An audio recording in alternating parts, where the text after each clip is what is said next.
You know who it is? Hollow the dinner and all. Mikey T, the movie star. You want battle me? See me on the roof, Lux style. You heard?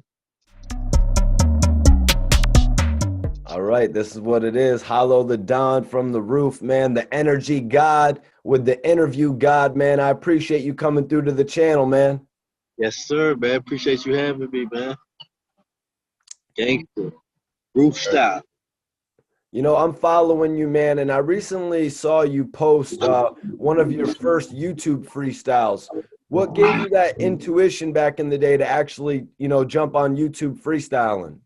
Yeah, that was '06, the first year it came out, and I just felt like this could get to everybody, like the world, even though the channel didn't have a following. Me getting, I think, like 300 views back then was fire to me. I'm like, shit, that's 300 people seeing it that I don't know about. So, we always got to remember where we started at. That's one thing that keep me motivated. You feel me? I remember shit I said to myself when I was 15 and 16, when I was standing in front of Def Jam building, running up on Skane and any nigga I seen coming out, trying to get a deal. So I remember them days. That shit keep me level. You feel me? Can you tell me about where you grew up, Hollow? In your battle with Rum Nitty, you said that you had the same English teacher as Nas. Was that a bar or literal? No, it's literal, 204. The teacher used to tell us about Nas, the type of student he was. And that's right near the bridge. I'm from Astoria, which is Long Island City still. So, I was in 126, got kicked out, went to 204 and shit. And, yeah, had the same teacher. So it's like we breathing the same air. We coming from the same environment as these greats. So, you know what I mean? Of course, you're going to get some greatness too if you hone in on your skill. You feel me? Going from there, when did you first get involved with music? Was it that inspired you to? Well, that was definitely like seeing the ciphers. I was a little nervous. I was still like going to Long Island City. I went to LIC for a year, and I was still nervous. I was 14, just start writing, you know what I mean? Started really. So I moved to Houston right after that. So it wasn't until I really moved to Houston I started going to the studio on the south side of MLK over there. That was like my first time really going to the studio. So yeah, it was just back and forth from New York to Houston. That's why it's always been my style. Even when I won 106, 7 years, my mixtape was NY to Houston. You feel me? Like,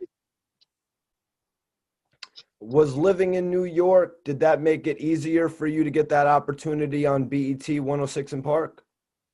but that's crazy you asked that because that was a mission. I had made 106 in Park at. I went when I was 17, found out I was too young. This when it was on 106 at Park Avenue, 106th Street and Park Avenue. You feel me? In Manhattan. So I was too young, so I just was battling niggas. Then I went back when I was 19 and made it, got the letter in the mail, but you had to wait 6 months to like a year to get called back. So I'm waiting, and then I end up getting extradited because I had a case I was on the run from in Texas. So I went to Rikers Island, got extradited to Texas. I'm so adamant, like letting niggas know, everybody in jail, a lot of niggas lie. It's the army, be all you could be in that bitch. You feel me? So niggas thought I was fronting. I had my mom send a letter in. So that used to be like my meta. I used to be like, nah, I'm supposed to be on BT. You feel me? I had the letter in there. So I came home on parole and flew back again. You feel me? For the third time I went there. And that's when, you know what I'm saying, I made it again on parole. My parole officer was like, I don't know nothing. She was in New Orleans joint, black joint. She was kind of cool. So she was like, look, I don't know nothing. You don't know nothing. So I used to go out there on parole and just, you know what I mean? That's how I made it again. And that was 2006. Damn, that's dope, Hollow. Was there anybody else that you know from circles now that were actually on 106? I know John was actually there. No, well, John went recently, like 2, 3 years ago, like literally after I did it, Lux did it, no, P did it, and then Lux did it. You know what I mean? So this was back then when it was only Lux, Move, P, guys like that out. You know what I mean? 2006. So I have to mention dudes like Twilight. It's a dude named Red Dot from Maryland. He ended up being back on it. Wild Nice. I see him battle at the MTV battle a couple times. I see him get busy. So it was a lot of cats from back then, yeah, that was on.